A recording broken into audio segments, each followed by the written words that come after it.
যে আমরা সত্যকে সত্যর জায়গায় দেখতে চাই, মিথ্যাকে মিথ্যার জায়গায় দেখতে চাই। সত্য এবং মিথ্যার পার্থক্য আমরা যেন একসাথে সংমিশ্রিত না করি। যুগে যুগে সারা বিশ্বে জালিম বা শাসকরা এভাবেই সত্যের সাথে মিথ্যা সংমিশ্রণের মধ্য দিয়েই বিশ্ব জনগণকে, বিশ্ব মুসলিম উম্মাহকে আলাদা করে ফেলেছে এবং আমাদের ভিতরে বৈষম্য বাদ এসেছে।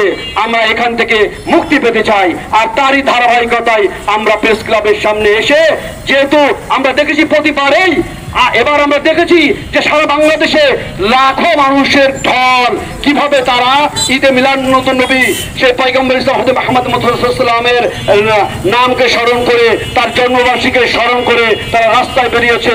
আহলান সালাম, আসসালামু আলাইকা ইয়া রাসূলুল্লাহ, আসসালামু আলাইকা ইয়া হাবিবাল্লাহ। আর তারই ধারাবাহিকতায় আমরা যশোরে আজকে কেন্দ্রীয় ঈদগাহ ময়দান হয়ে আজকে প্রেস ক্লাবের সামনে থেকে আমরা মনিহার চত্বর পর্যন্ত এই ঈদে জশ্নে জুলুস, ঈদের মিলাদুন্নবী উপলক্ষে একটি মিছিল বের করছি এবং এই মিছিলে আমাদের যেমন আনন্দ রয়েছে তেমন একটি কষ্ট। সেই কষ্টের কথাটাই প্রেস ক্লাবের সামনে আমরা বলেছি যে আমরা হক এবং বাতিল এই দুটোর ভিতরে পার্থক্য চাই। অবশ্যই যেন হক এবং বাতিল এই দুটোকে সংমিশ্রিত অবস্থায় আমাদের ভিতরে যাতে কেউ ফাটল না ধরাতে পারে, বিশ্ব মুসলিম ঐক্যকে কেউ যেন দলে দলে বিভক্ত না করে দিতে পারে। আমরা বিশ্ব মুসলিমকে একটি প্ল্যাটফর্মে চাই। আমরা বিশ্ব মুসলিম জনতাকে, মানব জাতি বা বিশ্ব মুসলিম উম্মাহ যার অপেক্ষা করছে সেই ইমাম মেহেদী আলাইহিস সালামের পতাকা তলে আমরা একত্রে সমবেত হতে দেখতে চাই। আর তারই ধারাবাহিকতায় আজকে আমাদের এই আনন্দ মিছিল। আজ কালমা পড়নে वाला মুসলমানরা নিশ্চুপ রয়েছে।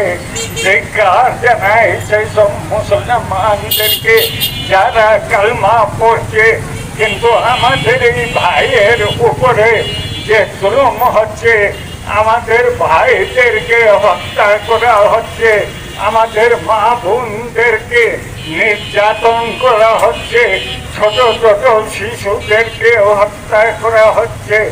ইয়া রাসূলুল্লাহ, আপনি আমাদেরকে সাহায্য করেন, আমরা যেন ফিলিস্তিনি ভাইদের সাথে এক কাতারে হয়ে